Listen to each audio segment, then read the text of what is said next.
All right, good day, ladies and gentlemen. It's another day in Nigeria, and of course, another episode on your number one political talk show, The Truth, with Ben Jokes. Now, the mood all over Nigeria as we speak is highly tensed and tragic. The entire regime of TINUBU has been a roller coaster of pain and tragedy, but we just hit a new level with the recent increase in the price of petrol. At 617 naira per litre, many businesses had shut down. Families were not able to afford one square meals anymore. Many students had dropped out of school, and so on and so forth. And now fuel has been moved to over 1,000 naira per litre. And with the increase coming under a circumstance or circumstances that prove that under this kind of leadership, we will never buy petrol cheap in Nigeria. So it is not just the present suffering, it is the suffering that is to come and the hopelessness that has seemingly come to stay if nothing drastic is done by the people. And while discussions on the new pump price took the center stage yesterday, Peter Obi, Alex Oti, Yusuf Dati, and other Labour Party stakeholders took a massive step in Umuahia towards repositioning the party, Labour Party, a move that put some smile on the faces of Nigerians because clearly Obi remains the only political option left for Nigeria. And shortly after that Labour Party move, a massive update on how Nigeria has been robbed by the TINUBU family dropped. Even with all that I understand about the TINUBU family, this development still shocked me, and it is something that all Nigerians must see so that when we say Nigerians need to rise, people will know why we are saying that. I will show you that great step taken by Obi and other Labour Party stakeholders towards repositioning the party, and I'll also show you this new revelation on how the TINUBU family has robbed Nigerians and the massive reaction that attracted. But before I do that, let me quickly show you this video that continues to further stress the damage that the APC has done to the Nigerian state. See the video. Listening to him, being, as he described himself, one of their strategy people and blah, blah, blah. During the campaigns. You literally, if I were his president, I'll just pack my bag tonight and just leave Asoro. Because clearly, even from his own so-called supporter, it's clear that they say he sits up all night doing very little, and the impact is very... Well, he didn't say he still stays up all night and does very little. There's a phrase in Yoruba that I'll try to translate to you in English. It says that when you don't know the answer to a sum or to the Ifa corpus, that you can stay in the sky all night and all day and he will not do much. If he doesn't sleep at night, and this is what we get, he had better sleep. Look, we have created this democracy by choice. A lot of them, and I too, fought and struggled until we got ourselves into self-rule. Little did we know that a time will come when a supposed Democrat or a democratically elected president in President Bola Tinubu of his party APC will be so unfeeling, insensitive, mean to the Nigerian people. Between, as at 2015, when they took power, the price of PMS in the country was 79 naira. And the exchange rate was rovering around 199 to the dollar. Can you, in your mind, conceive of what could we have been buying as citizens of this country, apart from their own profligacy and their waste in government, that could have warranted us now having to be paying almost 1,000 in some places, officially over 800, in other places 900, within such a short time? And what could we have been guzzling that would bring our exchange rate from about 200 to the dollar to 1,600? You know what they're doing? They wake up in the morning and say, okay, mirror, mirror on the wall, what else can we do to make the Nigerians extremely angry and make their lives hard? Taxes. Mirror, mirror on the wall, are they crying hard enough? No. Let us add increase in fuel. Oh, mirror, mirror on the wall, is their life miserable enough? Not exactly. Let us increase inflation. That's what they've done.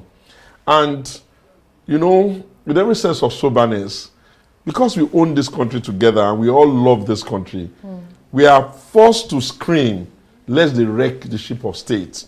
And you see the kind of lackadaisical, wasteful manner to the extent that you say you are transforming, you are buying jets for yourself, you are buying Escalades bulletproof for yourself, you're spending money like it's going out of fashion, you're doing very gangling and dandling, you're speaking a lot of off-curve conversation. Your spokesperson are just talking for the fact that they are sitting down there and they're getting cheap money from the government. Okay. They are speaking against us without really looking at the faces of the people they are meant to be leading.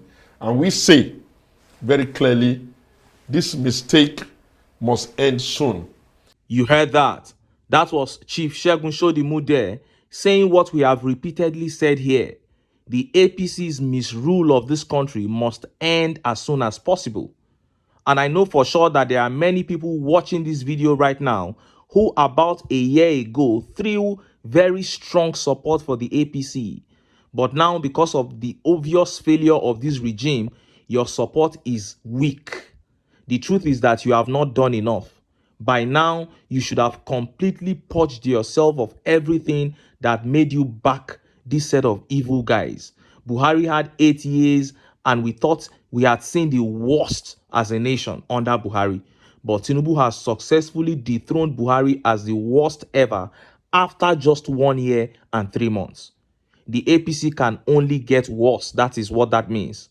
As we speak, the exchange rate is heading towards $1 to 2,000 naira. Can you just imagine that?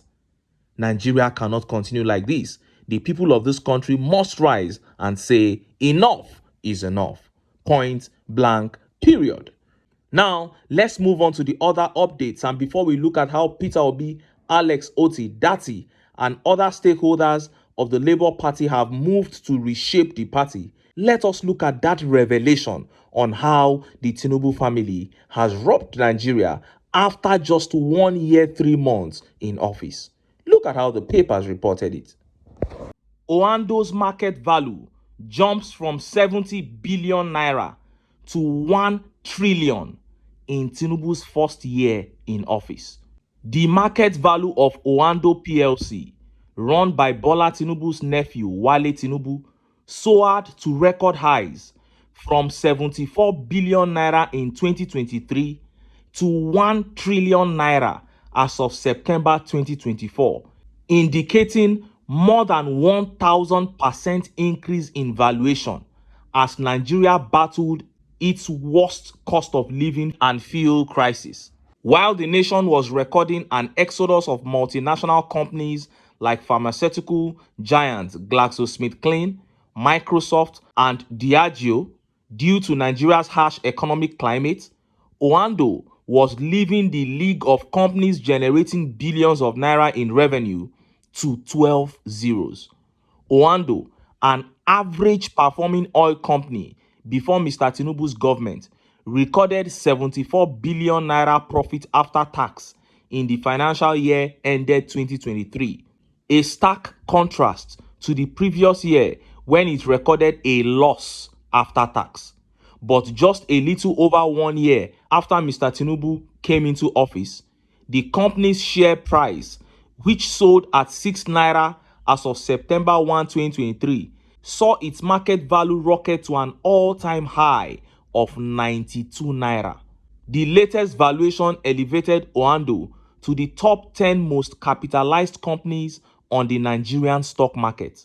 The profit surge comes months after Gazette's January report exposed how Mr. Tinubu was plotting to transfer Eni's Nigerian assets to Oando in exchange for Eni's repossession of Nigeria's lucrative OPL 245 oil field in partnership with Shell.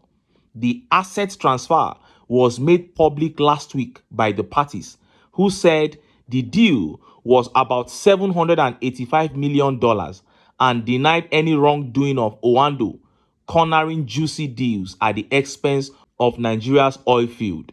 Wale Tinubu and Oando have continued to deny any wrongdoing, asserting that some of the discussions that led to their latest success took place long before his uncle assumed office, because we are fools. The increase sent netizens into a frenzy, with many attributing Oando's profit surge to its CEO's blood ties with Tinubu, suggesting the oil company's increased valuation resulted from Mr. Tinubu's influence and not necessarily hard work and merit. The currency devaluation, fuel subsidy removal, and overall economic crisis had sent many companies into dire straits, including billionaire Aliko Dangote, who recently got demoted from Africa's richest man to the second position. Rankings of Bloomberg Billionaire Index released in August showed Oando is not the only business with ties to Tinubu family that is doing well under the current administration. Earlier this year, Tinubu awarded a humongous road contract worth over 15 trillion to a company run by his son Sheyi and his friend Gilbert Shagari. You heard that. Now, Oando Energies, whose CEO is Tinubu's nephew Wale Tinubu, declared a loss at the end of 2022. They were running at a loss. But by the end of 2023, when Tinubu was already in office, Oando declared profit. And then it was worth 74 billion naira. 74 billion, less than 100 billion.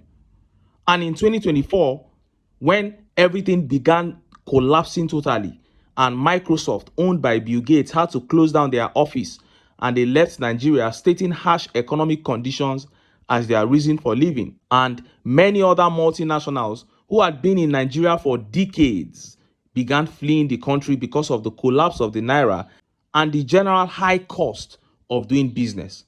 This same Oando that has been struggling, an energy company that was almost folding up, moved from 74 billion not to 100 billion, not to 200 billion, not even to 500 billion, but to 1 trillion naira worth within 9 months. The entire country's economy is sinking, and Oando, owned by Tinubu family, moves from 74 billion to 1 trillion. Even the most stupid man in Nigeria should know what is happening here. This is a clear case of hiding the country's money under that company. This is what Nigeria has become. Imagine how much would have been taken from the treasury after 3 years of this regime. We are saying this so that everybody can know what is happening.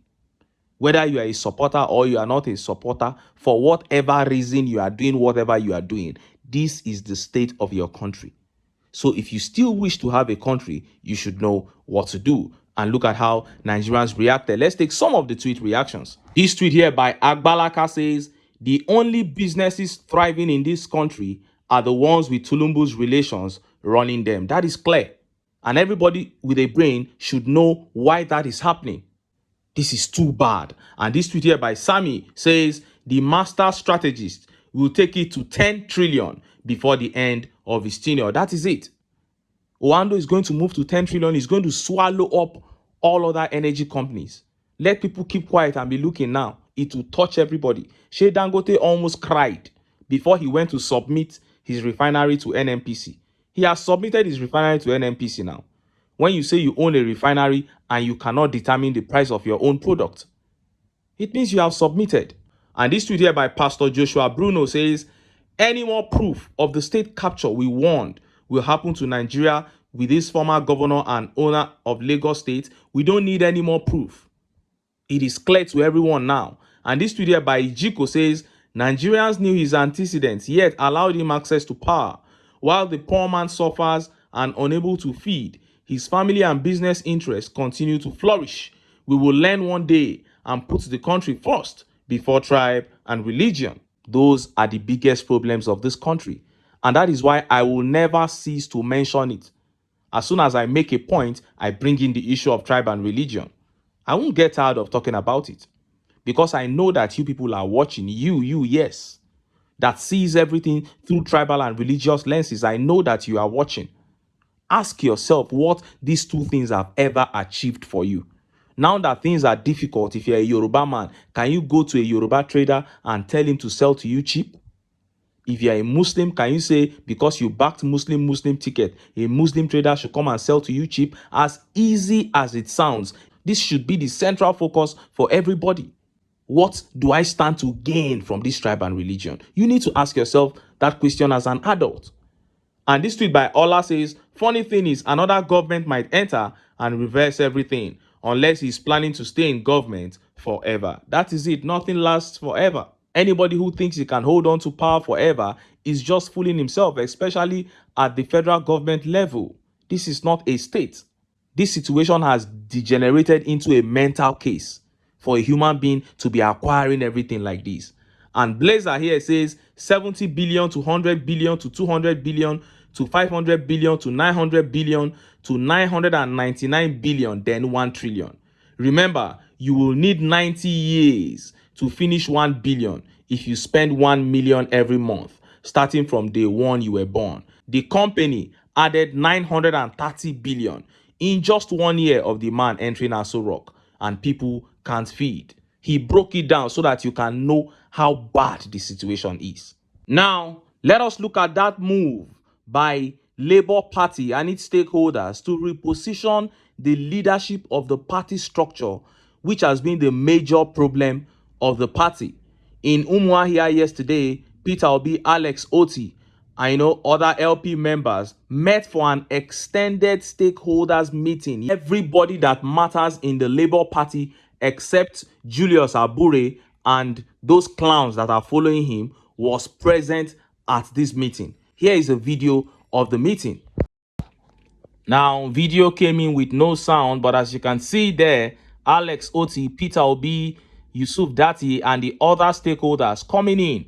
The meeting held in Umuahia, Abia State, an LP governed state, underscoring the importance of having a state governor by the Labour Party. If Labour Party didn't have a state governor, it would have been difficult to get approval from the governor of another political party to hold this meeting, because it might be considered an anti-party activity, because they know that Obi is the man and they will do everything to frustrate him. And that's why I tell obedience in Edo State to forget whatever jokes the PDP candidate is cracking and throw their weight behind Olumide Akpata, the Labour Party candidate. Now, the major achievement of this meeting is that Julius Abure was removed as the Labour Party chairman officially. He and all the members of the National Executive Committee whose tenure have expired have been duly and officially sacked. The stakeholders, went ahead to appoint a 29-member caretaker committee chaired by former Finance Minister Senator Esther Nenadi Usman, and Honorable Darlington Okocha was chosen as the secretary of the committee. And that is the point that the Labour Party is right now. I know that this decision might be challenged in court by Julius Abure, but I guess that it is going to stand because everybody that matters in the party took that decision. So this is the way to go. This a step in the right direction for Peter Obi and the Labour Party. And to the likes of Kenneth Okonkwo, who believe that everything should be done with gra-gra. That's not how life is. You move coordinatedly. It is not by going up and down and shouting. The fact that this kind of big move is being made by the Labour Party at this point means that Kenneth Okonkwo was not even communicating with Peter Obi. Before he came out to rant and to say all the things he said and has been saying, he was not even communicating with the man, because this plan must have been in the pipeline for close to a month. You cannot just wake up and hold an extended stakeholders meeting. Appointing 29-member caretaker committee is not something you just do within 3 days of thinking. You must have sat down to really think about it. But Kenneth was not in the know about all these things, and he didn't ask Obi before he ran to the media and began ranting. But that is besides the point. Labour Party can lose people at the top, but at the bottom, which is the people, amongst the people, the party is expanding. The obedient network is getting bigger and bigger because of the failure of this administration, and because even after the election, Obi has continued to show that he is a leader, that he is a true leader, and he possesses the qualities that can get this country out of this quagmire. And If Abure is going to challenge this decision in court, I want him to quickly bring it on so that we can just go and lay the matter to rest, so that the real politics that Obi and Yusuf Dati need to be playing can kickstart, so that the issue of, holding a local government elections where there won't be a candidate will not repeat itself. I hope that the PDP can see what is happening here. They can see how a Labour Party that was unknown, relatively unknown some months ago, are arranging themselves. They should continue to do nonsense, and every time they talk about merger, nobody is going to merge with them in that state. They should better sack that wiki and get themselves together before they start talking about any sort of merger. Anyway, make I leave am here. Make I still enter town. Make I go get some ogbonge political news wey una go like. Why? Because of una na I dey here. So don't go away. Don't go away.